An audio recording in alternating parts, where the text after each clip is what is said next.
Hi, this is Roger. Thanks for dropping by. I give in. Give in. I've had several chats about this Bifrenaria harrisoniae. A neglected plant in the sense that I've looked after it, but I haven't really taken a lot of notice of it, shall we say. It's a non-bloomer at the moment. But doing some research and listening to other people, and there's a point of order there. You get people on your channel that leave comments, yeah, but they don't make videos.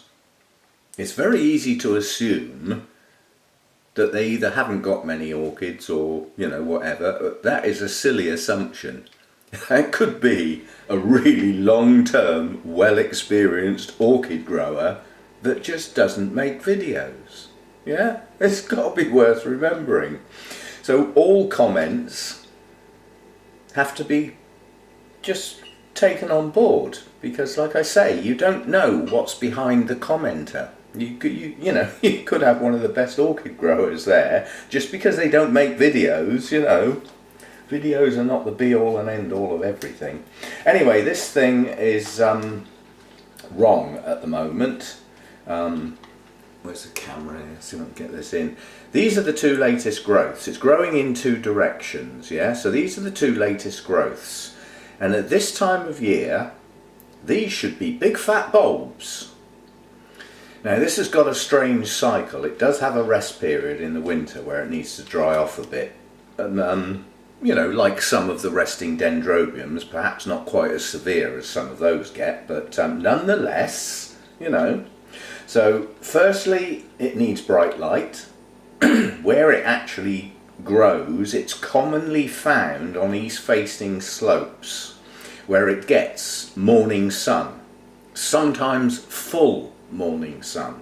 Yeah, so it doesn't look like the sort of plant that takes bright light, quite honestly, but you know, that's the information backed up from several sources, not just one. And you know, if you get enough sources that come up with a consensus, then that'll do for me. You know, that's what the research is all about. If you can only find one bit of information, you've got no guarantee it's right. But if you can find incredibly similar information from various sources, you're onto a winner. That's not a bad thing. So firstly, why aren't these bulbs big, fat and plump? Well, I can tell you why. This has got what I call hard root syndrome. And that's not a scientific term, that's a Roger made up expression. But it's my expression that I use for roots that just don't hydrate very well. I mean, one of my Vandas is like this. You know, it goes in the bucket, it's completely submerged in water. If I take that Vanda out 10 minutes later, a lot of the roots are still white. You know, that one has to have a long soak to get that water to go into those roots. And yet, some of my other Vandas go in the bucket, I can take them out 2 minutes later and they're fully hydrated. So some roots are just harder and more difficult to hydrate. And as most of the root system on this plant is now aerial, you know, I pour water over it copiously through the summer every day. But it's not hydrating. There's not enough getting in there, or these two bulbs would still be plump. Now it's supposed to have a resting period where the water drops off a reasonable amount, temperatures go down a bit, all that sort of thing. And during that period, it's expected for the bulbs to shrivel down a bit. But they shouldn't be like that at this time of year. They just shouldn't. They should still be big, fat and plump. I've only just started reducing the water. So lots of people have suggested, why don't you just put it in a pot, mount and all? Now, the long-term plan, in the spring, this is coming off the mount as best I can. A few roots will be lost, but it's got a lot, so I don't mind. And at that time, I may well split the plant, because it's growing off in two directions, as you can see, and it's leaving the old part of the plant behind, right in the middle, in full view. You know, these two bulbs have served their purpose now. And going off in the two directions, I've got 3 bulbs here, I've got 3 here, and what will be 4 soon. And both of those pieces could be set central in a pot. and then it can expand in all directions instead of what it's doing now. It's linear, it's only going in 2 directions, and that's all it's ever going to do on the mount.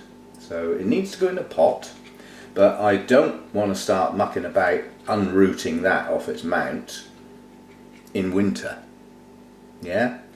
Losing a few roots is a bit of a stress on any plant, but doing it when the temperatures are really low and it's actually supposed to be resting at the moment would be a silly idea. But the idea of sticking it in a pot and getting some bark around those aerial roots to help it hydrate when I choose to is a good idea. So we're going to go with that. The roots are flexible. See, I can actually push them down in the pot. I've chosen a wide but shallow pot, because all I'm trying to do is acclimatise those aerial roots to being in some airy media pending its upheaval in the spring to actually go into some proper media. But I do have a new growth to accommodate, and it's highly likely I might get another one.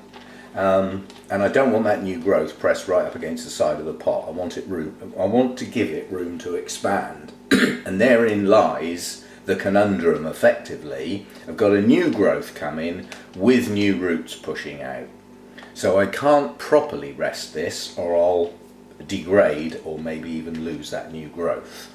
So the idea of putting it in some media to give it a bit more hydration makes sense.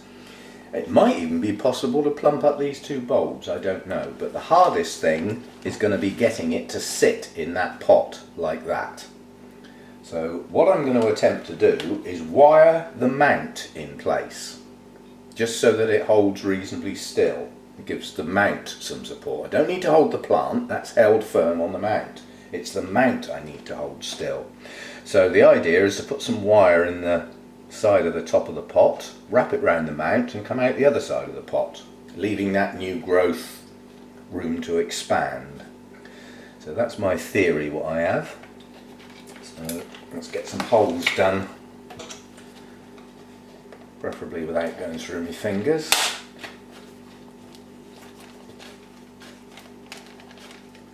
Make sure, does that wire fit through there, or do I need a bigger screwdriver?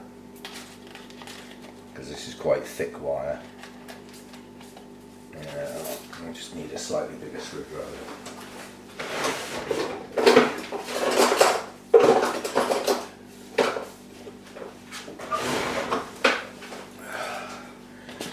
Expand it a bit, hopefully not split the pot.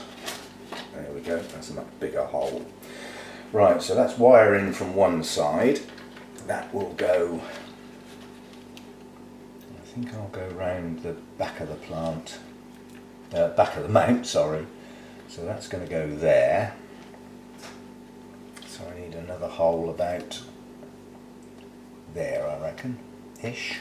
As I said, I'm holding the mount, not the actual plant. So this wire has only got one job to do, is hold the mount still. Nothing more. These are lovely pots, these are. These came from Peter White, Orchid Accessories. And they were a special make. A company had these made as an order, and Peter White managed to get what was left. So they're limited stock. But a lovely wide shallow pot, and you couldn't really ask for more aeration in the bottom of the pot, could you? Ideally suited for shallow rooted plants. Absolutely perfect. Right, let's get some of my chunky wire. Getting a bit low on this. The thing is, this is my bonsai wire, and out in the shed somewhere I have copious stocks of bonsai wire of all sorts of sizes, thicknesses.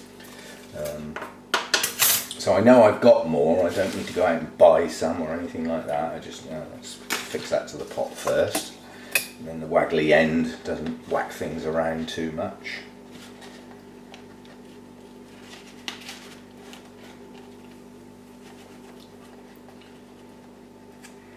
And if you hear a squeal in a minute, it'll be where I've actually poked myself in the eye with this big long waggly end. Let's get that pinch with the pliers. Knock me coffee flying while I'm at it. Don't normally mess about with orchids first thing in the morning, but I've got to go out today, so I'm going to get this done while it's fresh in my mind and fresh in other people's minds, because lots of people have commented on this and it's appreciated, and it got me thinking, in this direction. So that's the direction I'm going in. Right, so I'm going to go round the mount.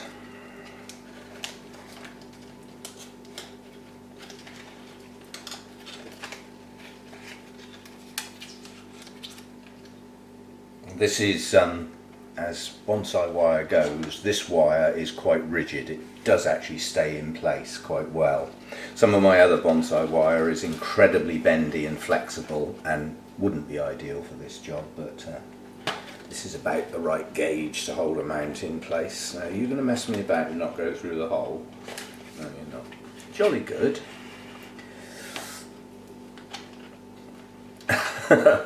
So I was just giggling to myself. I've just been watching John Greco's Orchid tag.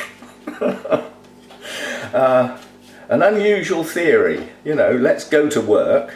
The guy's a chef, pastry chef, executive pastry chef.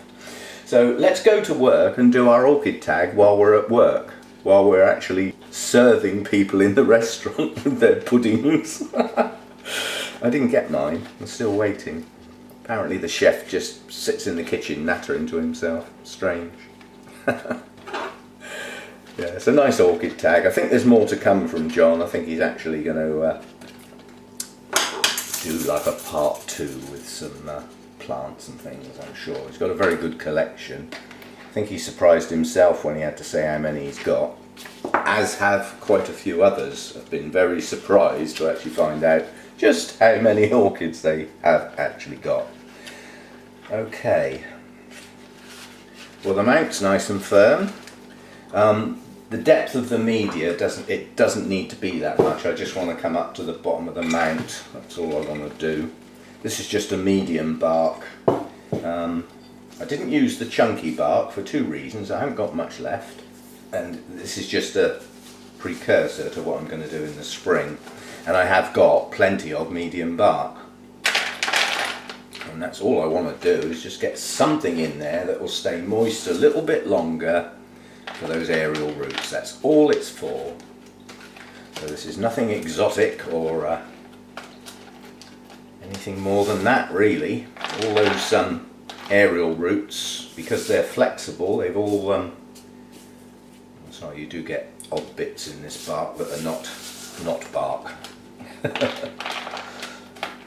So this is nothing more than just allowing those aerial roots to become hydrated, because the bark will stay wet long enough, hopefully, for those to hydrate properly, which is not what they're doing at the moment. Now, where's my new growth? I just need to get a bit in under there, because there are roots coming out of that new growth, so you know, they will acclimatise really well. You know, they'll go straight into the bark, and you know, they'll be ready to go in their pot. So that'll do. That's all I wanted to do. And now I've still got to keep this in a form of semi-rest. So I don't want it absolutely dripping wet all the time, but I don't want that new growth to stall, and I do want to acclimatise my aerial roots. And to acclimatise aerial roots, the first thing you've got to do is not bury them. They've got to still have air around them. You need a sort of transition. You need to go from no media at all to having some. Yeah? So the roots are touching in places, but they're not buried. They're not, you know, like that. And then you can acclimatise them more. You know, you can actually, I mean, like now I could tip all that bark straight out and put a smaller grade bark in after a period of time. I won't be doing that, but you know, just as an idea. So that's it, and thanks for everybody who encouraged me to do this, and it's been done because it makes sense. It's as simple as that. So we'll see how that progresses now. Perfect world, those 2 latest growths will plump back up again once those roots have got something that will hydrate them on a better basis, but without keeping them soaking wet. So that's my theory, what I have. And so I'm just putting a bit more in there because I can see another aerial root surface that's not got anything touching it. And we'll see how we go. Updates to follow, of course. So thanks for the ideas. It's not something I would have thought of myself, and it's not something I've ever done before. But if you don't try anything new, you don't learn, do you? It's all trial and error. You know, you can get the best advice in the world, and for you it just doesn't work. Or, you know, or you can get a really naff piece of advice for a lot of people that for you works great. So there's an element of trial and error with growing orchids, whether we like it or not. So that's a bit of trial and error for me. We'll see how those roots do with more moisture around them. What I'd like to see is those roots actually turn green, because they just don't do that. They stay white. They don't hydrate properly. Hard root syndrome. Anyway, that's it. Just a quick one to show what I've done, and I'll keep you posted, as they say. Thanks for dropping by. See you next time.